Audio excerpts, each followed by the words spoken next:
नमस्कार विद्यार्थियों, मैं विकास कुमार रक्षक हिंदी यात्रा के डिजिटल प्लेटफॉर्म पर आप सभी विद्यार्थियों का स्वागत करता हूं।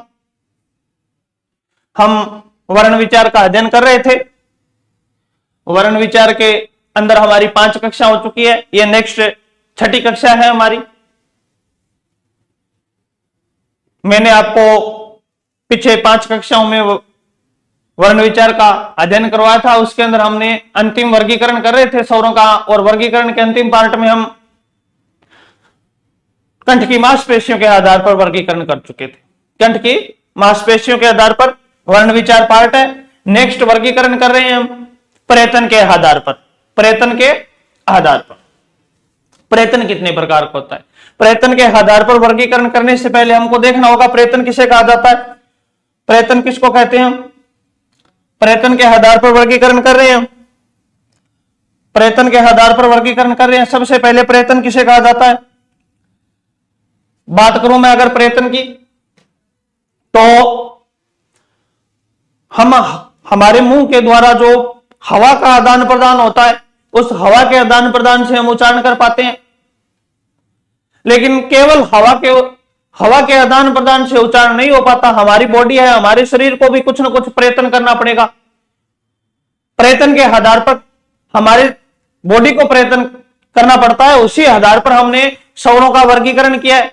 प्रयत्न के आधार पर स्वर कितने प्रकार के होते हैं। सबसे पहले बात करूं मैं प्रयत्न के आधार पर कितने प्रकार के होते हैं। प्रश्न यहां से पूछे भी कितने प्रकार के होते हैं, तो आपका सही उत्तर हो जाएगा प्रयत्न के आधार पर कितने प्रकार के होते हैं, 2 प्रकार के। यानी हमको 2 प्रकार का प्रयत्न करना पड़ता है। 2 प्रकार का प्रयत्न करना पड़ता है। एक तो होता है अभ्यंतर प्रयत्न और दूसरा होता है बाह्य प्रयत्न। अभ्यंतर प्रयत्न और बाह्य प्रयत्न।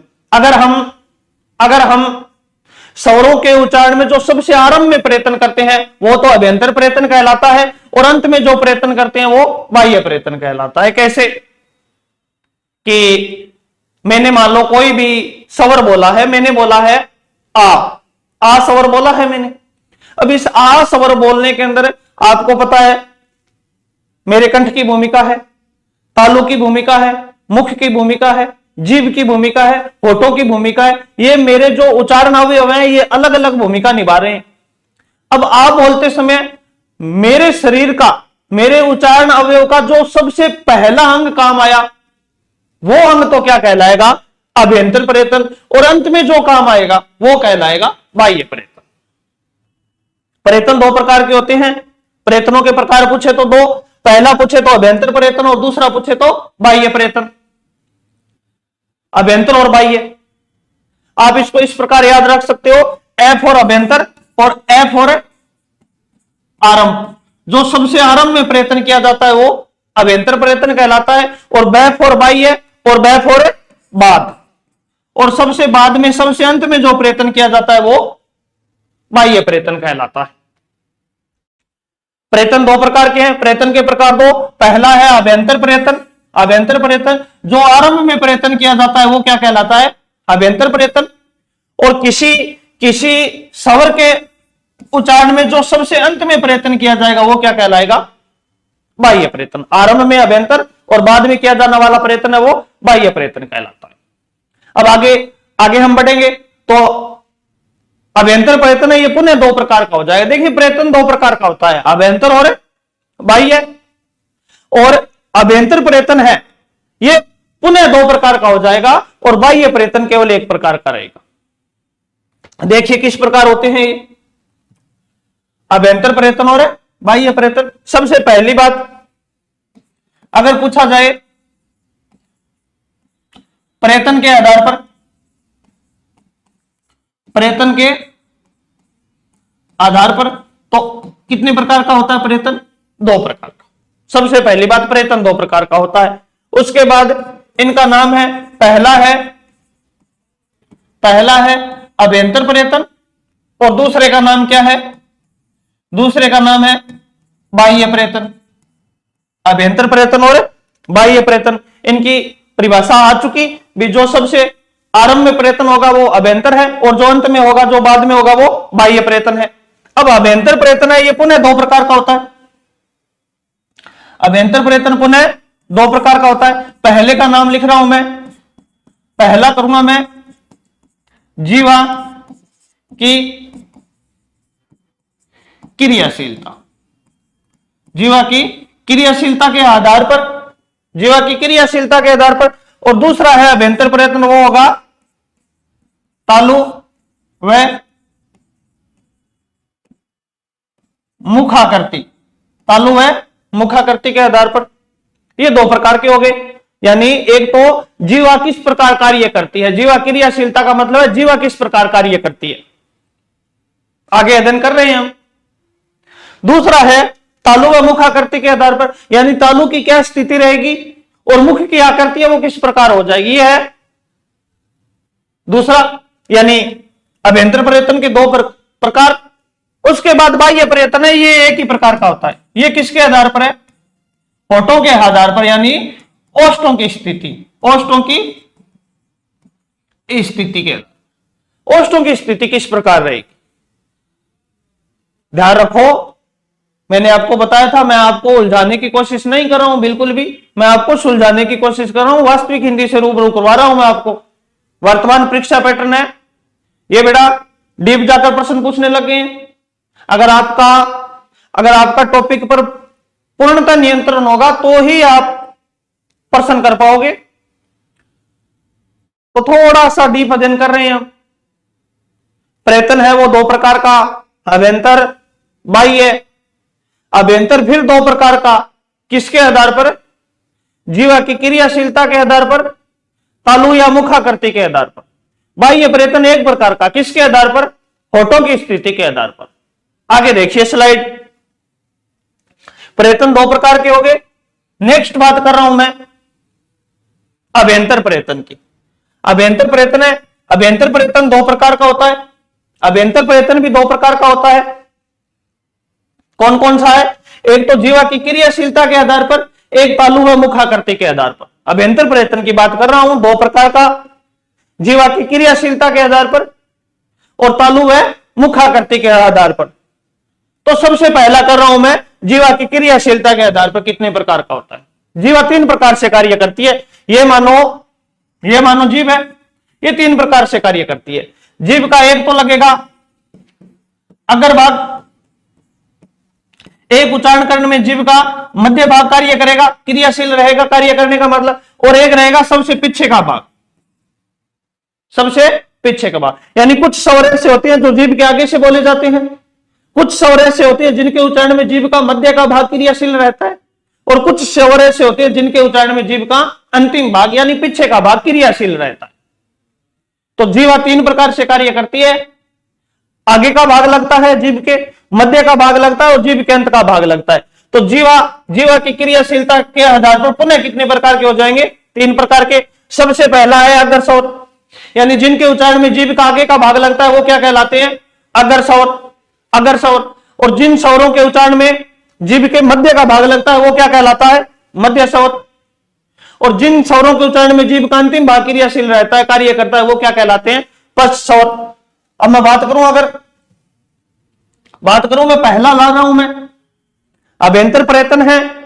अभ्यंतर प्रयत्न में जीवा की क्रियाशीलता है, और जीवा की क्रियाशीलता है वो कितने प्रकार की होती है, एक तो होता है अग्र स्वर, एक होता है मध्य स्वर, और एक होता है पश्च स्वर। पश्च स्वर परिभाषा आ चुकी है आपके पास कि जीव का आगे का भाग क्रियाशील रहता है, अग्र स्वर कहलाते हैं। जीव का मध्य का भाग क्रियाशील रहता है, मध्य स्वर कहलाते हैं। और जीव का अंतिम भाग क्रियाशील रहता है, पश्च स्वर कहलाते हैं। अब अग्र स्वर कौन कौन से हैं, अग्र स्वर कौन कौन से हैं, अग्र स्वर में है, एक तो है ई, री, ए और आई। इनको आप ऐसे याद रख सकते हो कि हम स्वर लिखते हैं ना, तो एक तीन की आकृति बनती है, तीन की आकृति बनती है, तीन की आकृति बनती है, ए में बनेगी, आ में बनेगी, ऊ में तीन की आकृति बनेगी, ऊ में बनेगी, और एक तीन की आकृति किस में बनेगी, ओ में बनेगी, और एक तीन की आकृति किस में बनेगी, औ में बनेगी। ऐसे स्वर जिनमें तीन की आकृति नहीं बनती, जिनमें तीन की आकृति नहीं बनती, वो सारे के सारे क्या है, अगर स्वर है। इसमें तीन की आकृति नहीं बनती, नहीं बनती, री में तीन की आकृति नहीं बनती, और इन दोनों में भी तीन की आकृति नहीं बनती। जिन स्वरों के अंदर तीन जैसी आकृति नहीं होती वो अगर स्वर कहलाते हैं। गौर करो, यहां अगर है ना, इसमें तीन की आकृति है, इसमें कहीं भी तीन की आकृति नहीं है, इस नाम में भी तीन की आकृति नहीं है। यानी जिस अगर में तीन की आकृति है ए में, तो जहां ए है ना, यानी अगर जहां तीन की आकृति है नाम में, वहां तीन की आकृति उनके संख्या में नहीं बनेगी, ये तो अगर स्वर कहलाएंगे। अब पीछे बच गए हमारे मध्य स्वर और पश्च स्वर। केवल ए है, वो क्या है, मध्य स्वर है। केवल ए है, उसका उच्चारण जीभ के मध्य भाग से किया जाता है, मध्य स्वर है। उसके बाद बेटा ए आ गया हमारा, ये रहा। उसके बाद बाकी जो बचे हैं वो सारे के सारे पश्च स्वर हैं। कौन कौन से हैं, आ, उ, ओ और औ। ये सारे के सारे क्या हैं, पश्च स्वर है। ये हमारा पहला जीवा की क्रियाशीलता के आधार पर, जीवा की क्रियाशीलता के आधार पर पूछ सकते हैं कितने प्रकार के होते हैं, तो तीन प्रकार के होते हैं, अग्र, मध्य और पश्च। आपसे पूछ सकते हैं कि जीवा की क्रियाशीलता के आधार पर कौन सा प्रयत्न है, तो आप बताओगे अभ्यंतर प्रयत्न है, अभ्यंतर प्रयत्न है। अभ्यंतर प्रयत्न कितने प्रकार का होता है फिर, तो दो प्रकार का, दो प्रकार का। एक तो आ गया जीवा की क्रियाशीलता के आधार पर, एक आएगा तालु है मुखाकृति के आधार पर, तालु है मुखाकृति के आधार पर। वापस बात करता हूं मैं, यहां तक आ गए थे हम। दोबारा देखिए क्या बात कर रहा हूं मैं, कि अभ्यंतर प्रयत्न दो प्रकार का होता है। पहले का नाम है जीवा की क्रियाशीलता के आधार पर, तीन प्रकार से जीवा क्रियाशील रहती है। अगर स्वर जिनके उच्चारण में जीव का आगे का भाग कार्य करे, कौन कौन से हैं, ई, ए, और री, जिनमें तीन की आकृति नहीं बनती। फिर दूसरा है मध्य स्वर, मध्य स्वर में जीव का मध्य का भाग क्रियाशील रहता है, संख्या है एक, कौन सा, ए। और उसके बाद नेक्स्ट बात करूं तो कौन सा है, पश्च स्वर, पश्च स्वर। पीछे जिस स्वरों के उच्चारण में जीव का पीछे का भाग, पश्च भाग, पीछे का भाग क्रियाशील रहे, पीछे के भाग से बोले जाए, क्या कहलाते हैं, पश्च स्वर कहलाते हैं। संख्या पूछे तो ए को छोड़कर बाकी सारे तीन वाले, आ, उ, ओ, और ये है एक गर्हित स्वर, गर्हित स्वर। देखो वैसे तो विदेशी स्वर है, विदेशी स्वर है, लेकिन इसकी एक ट्रिक बता रहा हूं मैं आपको, कि जहां कोई सा भी विभाजन हो, चाहे किसी के आधार पर बांटा जाए, जहां ये औ होना, उसके स्थान पर इसको रख दो, कभी गलत नहीं होगा, कभी गलत नहीं होगा। जहां ओ दिखाई दे, उसी स्थान पर गर्हित स्वर को रख दो, यानी विदेशी स्वर को रख दो। यह है क्रियाशीलता के आधार पर, जीवा की क्रियाशीलता के आधार पर। नेक्स्ट बात कर रहा हूं मैं, अभ्यंतर प्रयत्न चल रहा है, जीवा की क्रियाशीलता के आधार पर हो गया। अब है तालु मुखाकृति व जीवा के प्रयत्न के आधार पर। ध्यान रखना, कंफ्यूज मत होना, कंफ्यूज होना ही नहीं है। जीवा की क्रियाशीलता के आधार पर मतलब था कहां से बोले जाते हैं, जीव का कौन सा भाग क्रियाशील रहता है। अब है जीवा प्रयत्न के आधार पर। अब जीभ क्या क्या प्रयत्न कर रही है, कौन से भाग को छू रही है बोलने में। देखो जीभ कभी कभी तो क्या है, तालुओं की छूती है, कभी दांतों के लगती है। तो ये जीभ जिस भाग को छू रही है वो है जीवा का प्रयत्न। प्रयत्न चार प्रकार से करते हैं, तालु के आधार पर, मुखाकृति के आधार पर, और तालु मुखाकृति के आधार पर, और जीवा के प्रयत्न के आधार पर चार प्रकार के। जीभ की क्रियाशीलता के आधार पर तीन प्रकार के, अग्र, मध्य, पश्च। और तालु मुखाकृति व जीवा के प्रयत्न के आधार पर कितने प्रकार के, चार प्रकार के।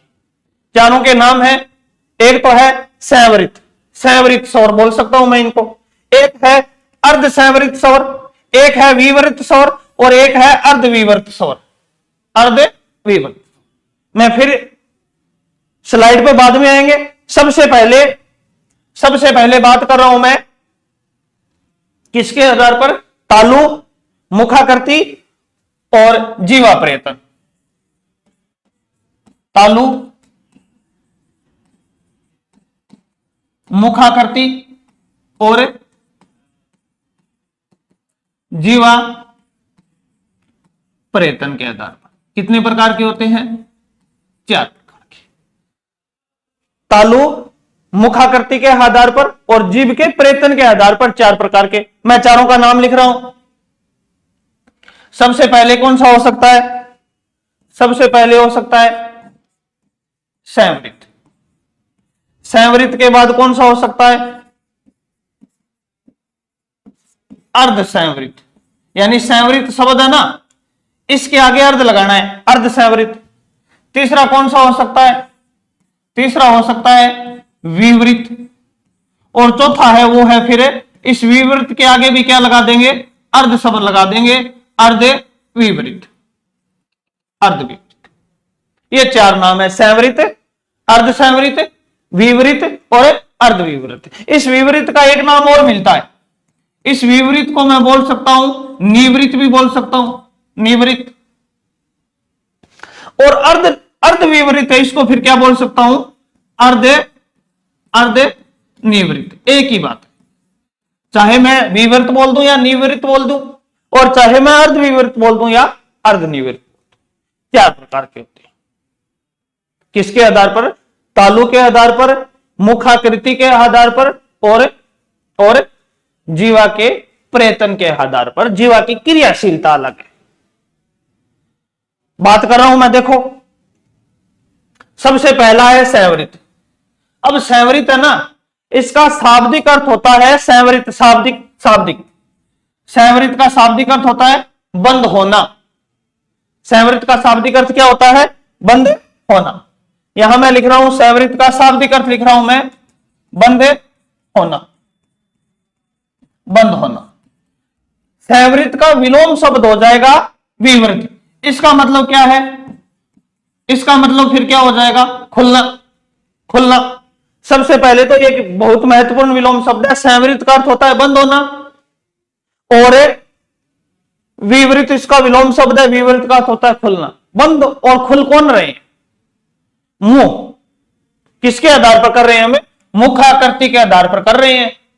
संवृत्त है, संवृत्त इसके अंदर मुख है, वो बंद होगा। बंद होने का मतलब सबसे कम खुला रहेगा, और इसमें सर्वाधिक खुला रहेगा, सबसे ज्यादा खुला रहेगा मुखाकृति के आधार पर। आगे देखिए, सबसे पहले बात हो गई कि संवृत्त का शाब्दिक अर्थ क्या होता है? बंद होना। और विवृत्त का शाब्दिक अर्थ क्या है? सबसे अधिक खुला रहता है, मतलब खुलना, खुलना। अब क्या है? जीभ है, जीभ वो तालु के निकट पहुंच जाती है। जीभ क्या करती है? अब हम बात कर रहे हैं जीवा कैसे प्रयत्न करेगी, और साथ में तालु के आधार पर। अब जीभ क्या करेगी? संवृत्त के अंदर, संवृत्त के अंदर जीभ है, ये तालु के निकट पहुंच जाएगी, तालु के निकट पहुंच गई। अब कंठों से आने वाली जो हवा है, फेफड़ों से आने वाली जो हवा है, वो क्या है? जीभ से टकराएगी। जीभ ने अवरोधक का काम कर दिया, जीभ ने रुकावट पैदा कर दी, तालु के निकट पहुंच गई तो रुकावट पैदा कर दी, रुकावट पैदा कर दी। इसका मतलब है हवा है ना, वो बाहर कम निकलेगी। मुंह के द्वारा हवा बाहर कम निकलेगी। हवा कम बाहर निकलेगी ना, तो मुख है वो सबसे कम खुला रहेगा। हवा कम निकल रही है तो मुंह ज्यादा खोलने की आवश्यकता नहीं हुई, मुंह ज्यादा खोलने की आवश्यकता ही नहीं हुई। क्या कहलाते हैं? संवृत्त कहलाते हैं। जीभ ने क्या किया? जीभ ने क्या किया? जीभ ने तालु के निकट पहुंच गई। जीभ तालु के निकट पहुंच गई, हवा आ रही है, इस हवा के बीच में क्या कर दिया? इसने अवरोधक का काम कर दिया, रुकावट पैदा कर दी। रुकावट पैदा कर दी तो कम वायु बाहर निकलेगी। यह है मुखाकृति, मुख तो सबसे कम खुला रहेगा। जीभ क्या करेगी? जीवा तालु के निकट पहुंच जाएगी, हवा के बीच में अवरोधक का काम कर दिया, अवरोधक का काम कर दिया तो कम वायु बाहर निकलेगी। क्या कहलाते हैं? क्या कहलाते हैं? संवृत्त कहलाते हैं। क्या है? जीभ है वो तालु के निकट पहुंच जाती है, निकट पहुंच पर मार्ग को क्या कर देती है? बंद कर देती है। इसी कारण क्या होता है? मुख सबसे कम खुला रहता है, सबसे कम खुला रहता है। अब संवृत्त स्वरों की संख्या है, संवृत्त स्वरों की संख्या होती है, वो होती है, संवृत्त स्वरों की संख्या कितनी होती है? 4 संख्या होती है। कौन कौन से हैं? ई, उ और री। कंफ्यूज मत होना, ई ई, उ उ और री। कंफ्यूज कहां हो सकते हो आप? यहां हो सकते हो। इसमें तो क्या है, ई ई और री, ये तो सेम है अगर स्वर में। यहां ए आई है, यहां तो क्या है, ए आई है, और संवृत में क्या है, ओ ओ। ये तो अगर स्वर वाले सेम है, अगर स्वर वाले सेम है, लेकिन संवृत में तो ई ई री के साथ उ आ जाएगा, और अगर स्वर में ई ई री के साथ ए आई आ जाएगा। लंबे समय बाद बच्चों के कंफ्यूजन हो जाता है, तो यहां से प्रश्न ज्यादा पूछते हैं। संवृत की बात हो गई। अब देखिए क्या है अर्ध संवृत। क्या है, अर्ध संवृत है। अर्ध संवृत की बात करूं तो इसमें मुख है वो संवृत से थोड़ा अधिक खुला रहता है। किससे थोड़ा अधिक है? इसमें सबसे कम है, इसमें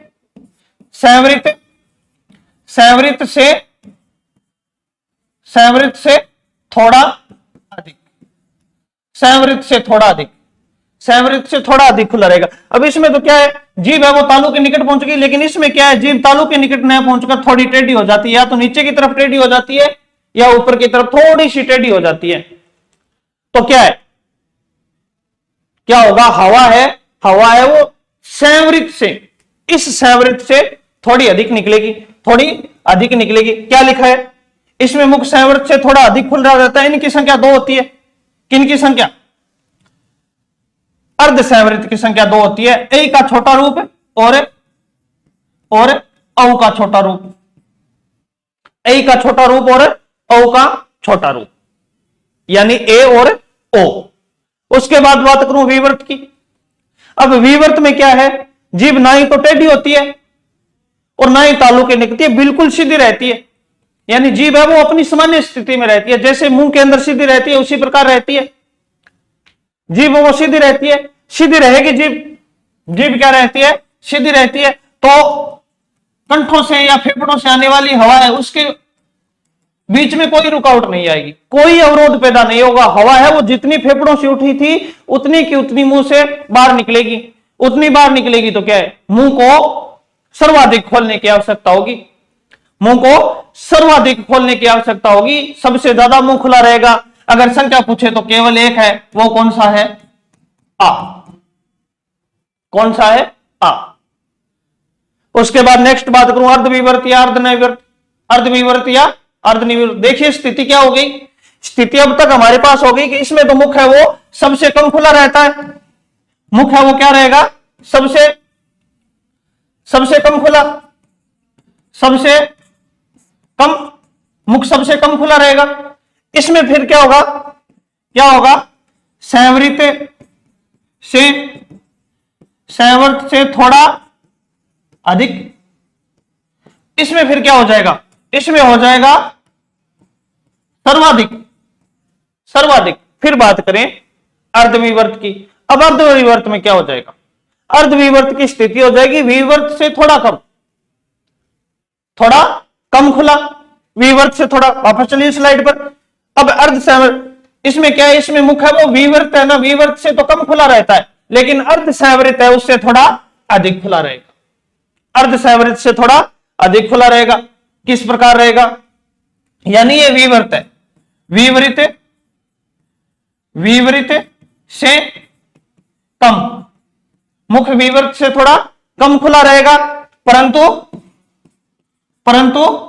परंतु अर्ध संवृत से थोड़ा अधिक, अर्ध संवृत से थोड़ा अधिक।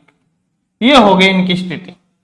अगर स्वरों की संख्या पूछे कौन कौन सी है, तो देखिए क्या आ गया, ए नहीं आया, आ इसमें आ गया, ई और ई आ गई, उ री आ गया, ए आ गया। अब क्या रह गया, आई, ओ आ गया। अब क्या रह गया, औ। और एक अगर आप रखो तो गणित स्वर। ये इनकी स्थिति है, इनकी संख्या है, इनकी संख्या है। एक बार दोबारा देखिए, महत्वपूर्ण विभाजन है और महत्वपूर्ण विभाजन है और थोड़ा टफ भी है। अभ्यंतर पर्यटन चल रहा है, अभ्यंतर प्रयत्न है। अभ्यंतर प्रयत्न दो प्रकार के करते हैं, अभ्यंतर और बाह्य।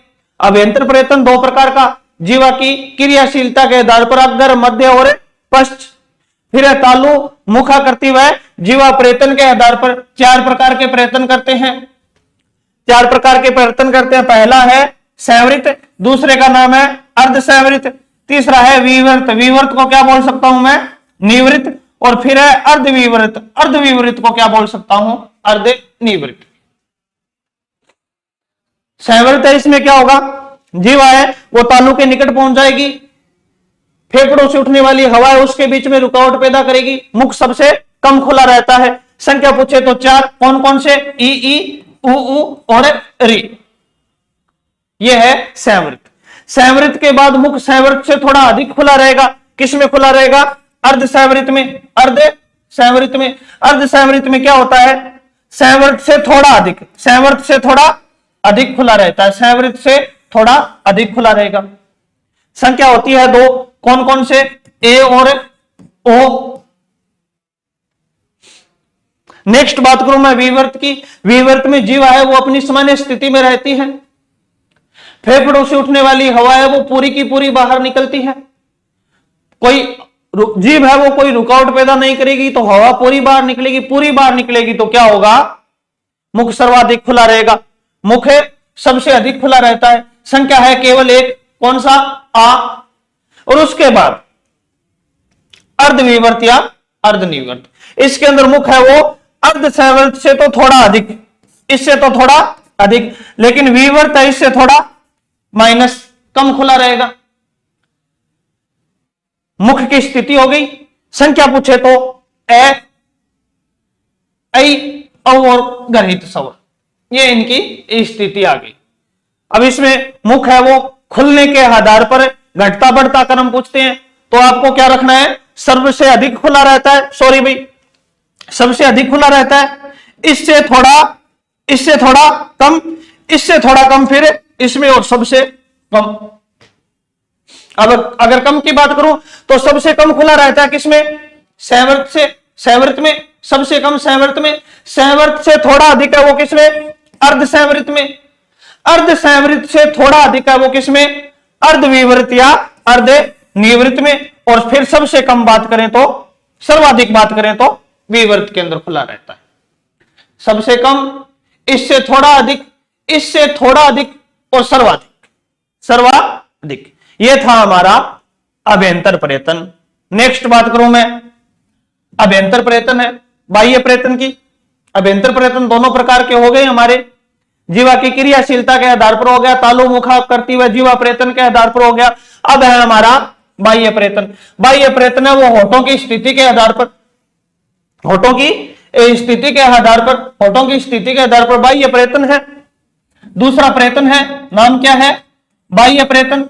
बाह्य प्रयत्न एक ही प्रकार का होता है और उस एक प्रकार का नाम है किसके आधार पर?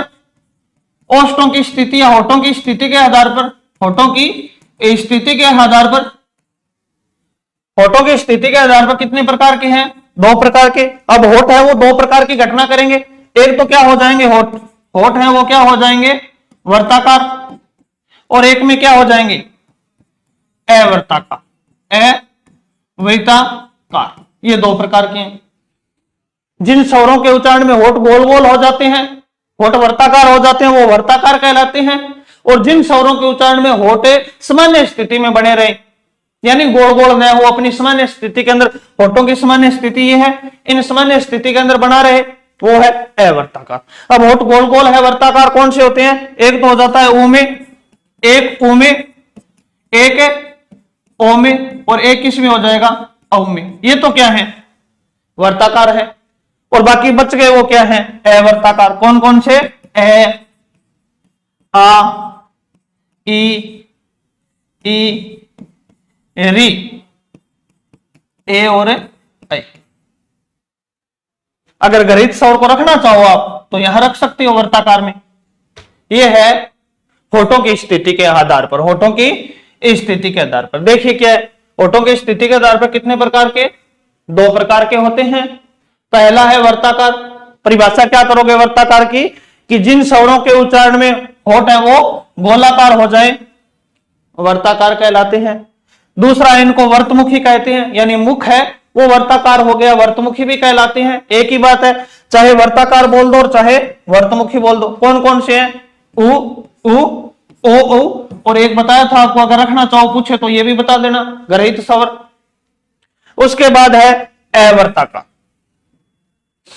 अवर्ताकार है जिनके उच्चारण में होठ गोलाकार नहीं होते, गोलाकार है नहीं होते, क्या कहलाते हैं?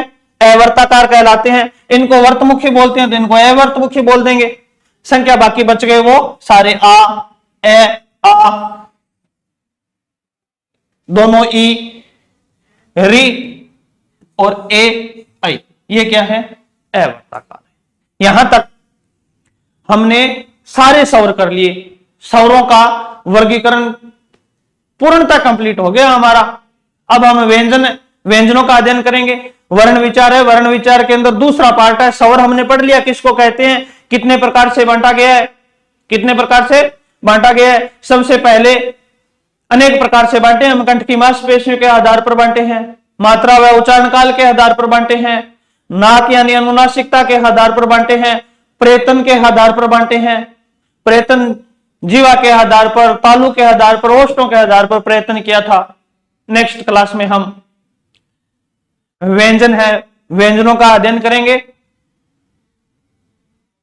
आप सभी विद्यार्थी निरंतर अध्ययनशील है। आगामी सफलता की, आप सभी विद्यार्थियों को आगामी सफलता की हिंदी यात्रा की तरफ से अग्रिम शुभकामनाएं। धन्यवाद।